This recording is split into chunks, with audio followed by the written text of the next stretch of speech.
শেখ হাসিনার ক্ষেত্রে ন্যায় বিচার করা হোক, সেটাও আমরা চাই। মৌলানা আবুল কালাম আজাদের কেসের ক্ষেত্রে আমরা যেটা বলবো, ওনার উপরে অন্যায় করা হয়েছিল সে সময় মৃত্যুদণ্ড দিয়ে। এই যুদ্ধাপরাধ ট্রাইব্যুনাল ফ্যাসিবাদের আমলে এটা একটা রাজনৈতিক হাতিয়ার হিসেবে ব্যবহৃত হয়েছিল। সেই ট্রাইব্যুনালের জাজমেন্টের বিরুদ্ধে এই সুপ্রিম কোর্টের স্পেসিফিক যেই অবজারভেশনটা আছে আমরা জানি যে ট্রাভেস্টি অফ জাস্টিস বলা হয়েছে, মিসক্যারেজ অফ জাস্টিস বলা হয়েছে, বিচার নামের প্রহসন করা হয়েছে।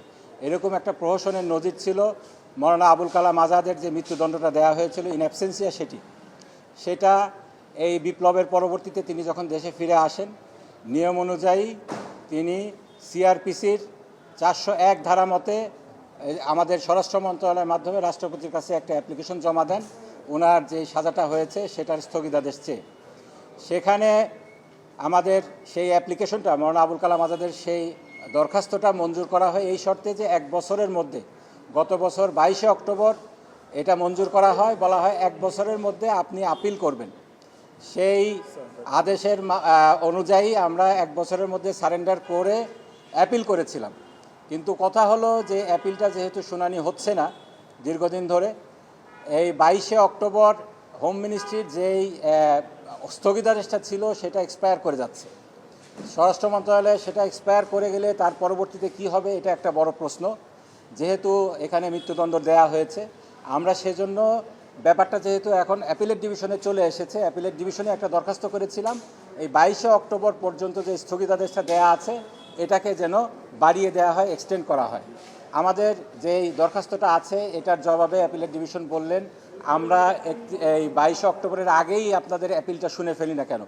তখন প্রসিকিউশন চিফ প্রসিকিউটর দাঁড়ালেন, বললেন যে এ ব্যাপারে আমাদের আপত্তি আছে, কেননা এটা একটা স্ট্রিক্ট ল, এখানে সুপ্রিম কোর্টের 104 অ্যাপ্লিকেবল হয় না, সুতরাং এখানে এটা বার্ড বাই ল, আমাদের এটার আপত্তি রয়েছে।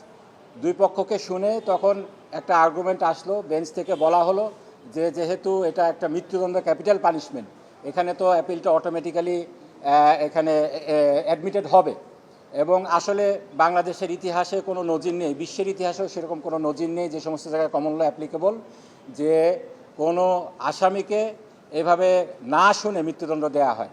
যার কারণে অ্যাপিলেট ডিভিশন যেটা বললেন যে সকল কিছুই 31 তারিখে শোনা হবে, 31 তারিখে আমাদের অ্যাপ্লিকেশনে শোনা হবে। যদি আমাদেরটা অ্যাডমিটেড হয়, প্রসিকিউশনের যেটা অ্যাপ্লিকেশন আছে এটা যদি রিজেক্ট করা হয়, তাহলে অ্যাপিলটাও সেদিন শুনানি হয়ে যেতে পারে। এখানে ন্যায় বিচারটা হলো মুখ্য, এখানে কে বেনিফিট পরবর্তীতে পাবে না পাবে সেটা কিন্তু বিষয় না। মৌলানা আবুল কালাম আজাদের উপরে ইনজাস্টিস হয়েছে, সেই সময় এটা একটা ক্যাঙ্গারু ট্রায়াল ছিল, এটা সকলে জানে। এখন বিপ্লব পরবর্তীতে যেই ট্রাইব্যুনালটা হয়েছে, পুনর্গঠিত হয়েছে, তারপরে বিচার বিভাগের যে বিষয়টা সেটা কমপ্লিটলি ডিফারেন্ট একটা বিষয়। এখানে শেখ হাসিনার ক্ষেত্রে ন্যায় বিচার করা হোক, সেটাও আমরা চাই।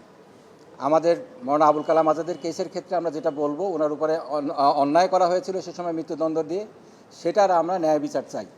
এবং এই ন্যায় বিচার করার দায়িত্ব আমাদের সুপ্রিম কোর্টের। শেখ হাসিনার ক্ষেত্রে কী হবে না হবে, কী ক্ষেত্রে ন্যায় বিচার হবে, এটা কমপ্লিটলি একটা ডিফারেন্ট ইস্যু।